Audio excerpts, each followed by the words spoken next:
Hello, elegant lady. How have you been? And how are you holding on? Trust me, you are very strong. Trust me, you're doing just fine. Don't let anybody tell you otherwise. They are not doing okay. You are an embodiment of power, embodiment of strength. And no matter what happens around you, what happens within you is more important than what happens around. So keep your inner strength, keep holding on, keep ruling from inside of you.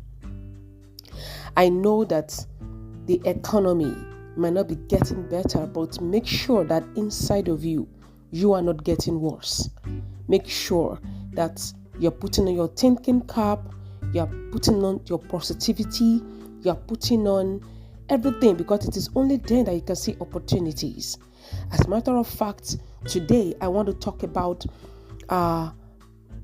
simple ways that you could, alleviate this current economic situation, and in your own personal space. So some people have jobs of which may or may not be serving them well. Some are not cut out for jobs. They prefer to be on their own. Some people are they are better business people, but they don't know what to do. And they are going to be the ones that are really focused on today. Well, so there is this general vibe at, you have to be self-employed before you can make money, this and that. Well, it depends. I've had female billionaires in the world. I could remember Sheryl Sandberg, who used to be one of the top executives in Facebook. She was an employee of Facebook, but she was a billionaire. I remember one of her books I read those days, Leaning. Very, very inspiring book. So it depends on what you want. Like I've said in the previous podcast, what do you really want? You have to define, you look at your strengths and the opportunities around you. That will help point to something you could, focus on. Now, for those who want to do business, I will call this podcast Mini Money Minds. Mini Money Minds, we'll be talking about some simple, easy to do, almost with no capital kind of businesses. And I'm not going to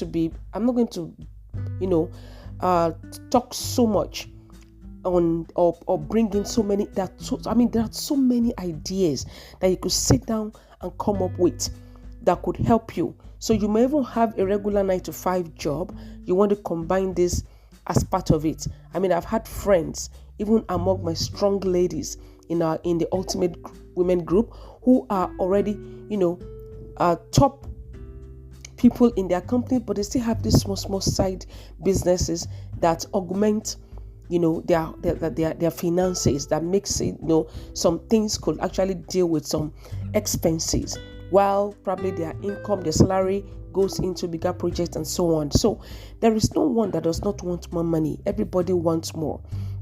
That is why I'm doing this series today, so that we can look at some of those salient business ideas. And these ones, they can, like I said, they can bring in money either passively or actively, meaning that it could be a side hustle. You could scale up to make them become very big businesses, depending on how your situation is, So I know that business terrain is already another big issue.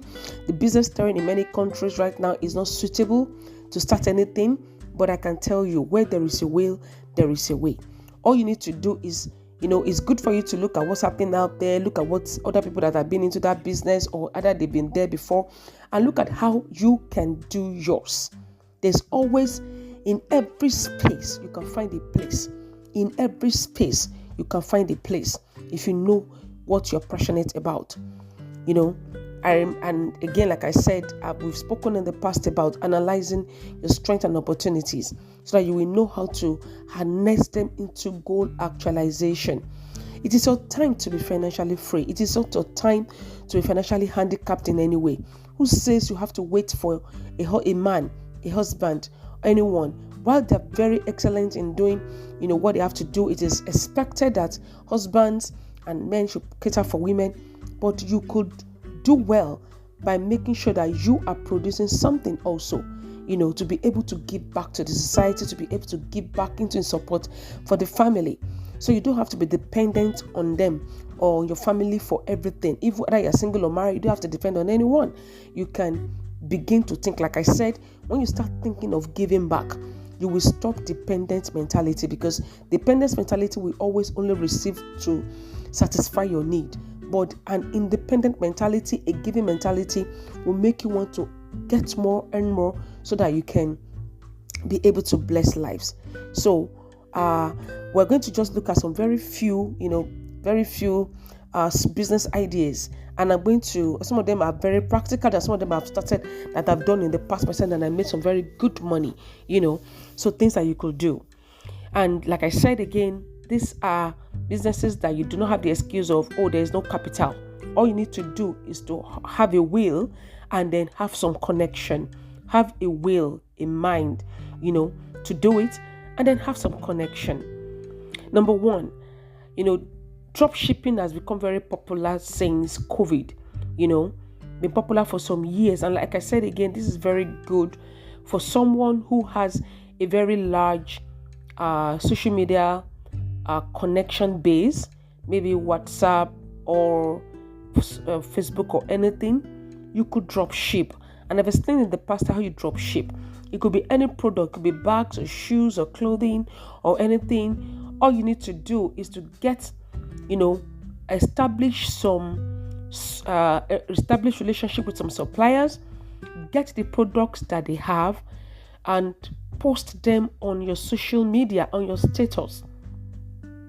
When you post them, I personally shop from people that drop ship a lot, because sometimes I just do not have the time to go to anywhere to go get anything.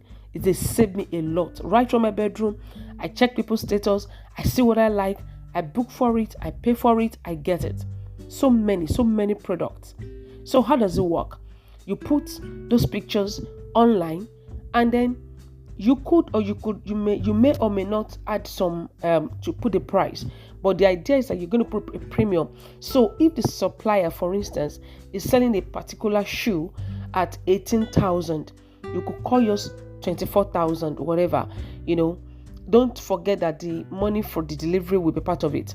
So after putting that, when people want to buy, you are not even going to see that product at all. So when they pay to you, they pay you the 24,000, for instance. That means you have already added some amount on top, maybe 4,000 or 2,000, depending. So original price from the supplier is 18,000. You are calling yours 24. I'm just saying 24, maybe 22, depending.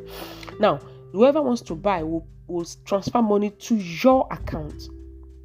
When they transfer to your account, you will transfer with the details of the address of the person buying to the supplier. Pay the supplier the 18,000, pocket your own 6,000. The supplier will ship directly, and the person will pay for delivery. It's as simple as that. If you have collected money for delivery, you'll also send the money for delivery. Probably maybe money for delivery is 2,000. So it means that if you're supplying, if you give sending to the supplier, you send it 20,000. Whatever the arrangement of the delivery, your premium will go to you. So you can imagine if you sell 10 products in a day. Let's even assume that you sold at 24,000, delivery is 2,000, original price is 18,000. You are pocketing 4,000. That is it. Let's use naira, Nigeria. You're pocketing 4,000. Imagine if you sell just 10 products, 10 of those shoes that day. That is 40,000. Even if it's 10 in a week, that is 40,000 in a week extra money. That is how drop shipping works. So drop shipping, you have the only thing you need: your phone, internet, connection, and the pictures of very good pictures of those things. Might be jewelries, maybe bags, might be kitchen. I've bought so many things, including kitchen items, kitchen equipment. I buy a lot of things because from the comfort of my home, I don't have to go anywhere. A lot of women, you solve their problem by doing drop shipping. Another thing you can do, to bring in some, like I said, a money mini mine, just a mini way of, mining money. is to offer a service. What are you good at? You might be cleaning. You might offer a cleaning service. You don't have to go there like a maid. No. You might have your overall, or you get one or two people, those people out there. You can provide employment. I know someone who was a secretary, in a bank. She resigned to start a cleaning service. Today, that cleaning service is booming like no man business. She has a lot of employers. All she does is she started with by herself. Then she began to recruit people. So package it, make it professional. Get gloves, get a kind of shoe, get maybe apron or overall. Get some very good cleaning agents, detergents, and the rest. Just study, go online, go on YouTube, learn about cleaning. You could specialize in cleaning office. You could specialize in cleaning kitchen or an entire home, something like that. Know how to clean glass. You could specialize in cleaning new homes. So it depends. Find something you are good at. If your own might not be a cleaning service, might be that you want to go and cook. I'm not talking about you providing the meal. That's another business. This one, you are just a mobile cook. Somebody needs to cook a particular meal. You go to the house, charge them. This is how much I'm going to take. They provide everything. Just go ahead and do the cooking. Stuff, something like that, like a chef, more like anything. You understand? So you are not taking anything there. You're not carrying the food down to the house. It could also be like a sport. It could be a recreation. It could be anything that you might want to talk on. You might want to start a coaching. I know somebody who she's trying to lose weight. And in her journey of losing weight, she began to monetize it because she started doing videos of how her body is changing. And it began to trend. You could do something like that. Another business you could do, I know we have real estate experts in our midst, waiting for them to come up one day to come and train us. You could go into real estate. Start in any little way you can. It might even be agency. I know there are some rules and regulations around, buying and selling, renting properties and the rest. But you could just attach yourself to a real estate person, know what's happening in the market. All you need to do is to put up adverts. You understand? And somehow, when you keep putting up the advert, somebody will reach out to you. Before you know it, you're collecting your agency. 10%, 5%, whatever percentage. You could do something like that. You could make money that way. Another thing you can do, number 4, is tutoring. What are you good in teaching? Again, it could be anything. It could be a subject, a school subject. It could be anything. It could be bakery. It could be something that you have learned. I remember when I was doing my national youth call those days. Before then, I learned how to make those days. Heart making was the rave. I learned how to make hearts. Before I went for service, I learned how to make beads, bead bag, bead shoes. Those were the things I used. I remember transferring so much money back home after my youth call those days because I was training women, gathering women together, doing big trainings for them, making so much money. I wasn't selling the hearts. Selling the heart was, many people really, because I was serving in the eastern part of the country, they were not really into hearts, but I taught them. And when I taught them, I actually reproduced more people to now encourage more people to be using those fashionable hearts. I made so much money through tutoring. If that is your strength, go ahead and tutor something that you like. It could be another thing you could do is event planning. Event planning, don't let it sound so technical. Don't let it sound so big to you. Event planning is as simple as somebody wants to do a wedding. You go ahead, carry your biro and paper or your iPad and say, okay, help the person. If you are a very good organizer, you are good at organizing things, you could be a good event planner. All you need to do is go there, go and get the download. You be the one they're sending everything to. I'm going to need this. I'm going to need this. And you get the document. Event planning is easy if you are organized. You be the one getting all the information from them. You are the one organizing it. So they need to run around to get drinks, food, this one, that one, canopy, whatever it is that they need. You are helping them to put it together, renting of the hall, getting the souvenir, you understand? And that leads me to souvenir.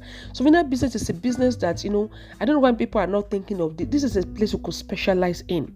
There's some part of the market where they are doing wholesale souvenir business. You could go there, establish relationship with those people who bring those souvenirs from China and other countries. Tell them that, look, I am going to be bringing business for you. And then, so you establish a relationship with those people doing bringing the souvenir in those big markets. And then go advertise yourself to people that, look, I'm into souvenir. Every weekend there's wedding. There are weddings, there are burials, there are birthdays and so on. Spread the word that, look, hand over your souvenir to me.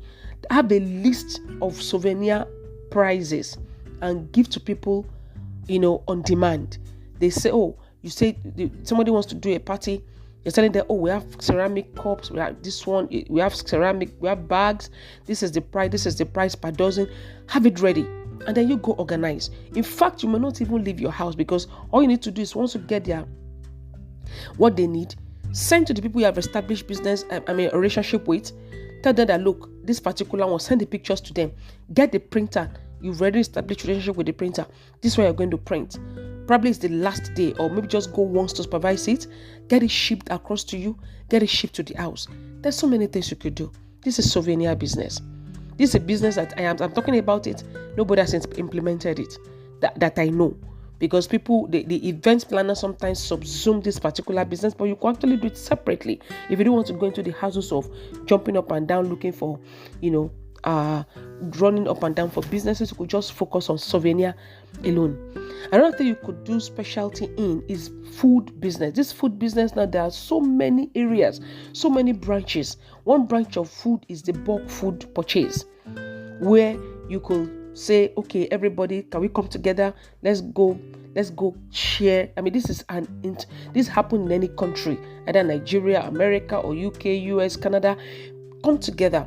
So you establish relationship with food wholesale suppliers, maybe people that kill cows, people that sell from the farm in bags, and then get people to come together and share. Number one, you will always may not really have to pay for your own part of the food because of what will be remaining when they share. Number two is the fact that they pay for your services. When you share, it's cheaper. There's a way, I don't know how to do it because I'm not into that business, but I know that it's very lucrative. So that's one area. Another area is to specialize in a particular kind of food. You can specialize in, for instance, beans product. You want to do moi moi, you want to do pap, whatever. Just specialize. It might be popcorn, might be some particular kind of drinks. You may specialize in breakfast or lunch or dinner. Or you may even do plantain chips. I remember one documentary I watched those days where a Chinese was saying, just sitting in traffic in Nigeria, she was able to launch the plantain business that is currently, in fact, as at then, was $1 billion market. Just sitting in traffic and watching how that thing was selling. She launched into it, a Chinese woman, not a Nigerian, for instance. So there are opportunities everywhere. You can specialize in a particular kind of food and focus on that. Everybody will know that you are the go-to person for plantain chips, or you are the go-to person for breakfast menu. You are the go-to person for certain kind of drinks, maybe organic drinks. You are a go-to person for certain kind of snacks, popcorn. You are a go-to person for bulk purchase. There are different areas. You cannot even have time to go into that in this particular podcast. What about signing contracts for meal preparation? So people can sign contract with you. This one, you are cooking the meal in your house. So you can tell them, look, I can supply you 1 week meal prep. You have a schedule of, okay, this is breakfast, this is lunch, this is dinner. Okay, we are going to eat rice 5 times a week. I'm going to cook 5 portions. You're going to need 10 maybe pieces of yam, things like that. Meal preparation services. So you could cook for people per week and say, look, pay me per week, pay me per month. I'll supply you the food.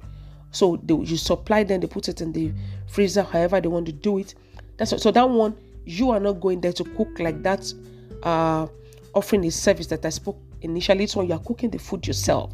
But this one also is a bit dicey, depending on people have to build their trust before you could be able to do that. So we also have laundry business. We also have decoration.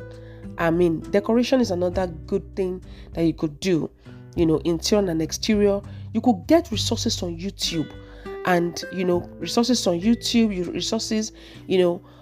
sign up for free courses online to get a little knowledge about these businesses before you start. They are not all that technical.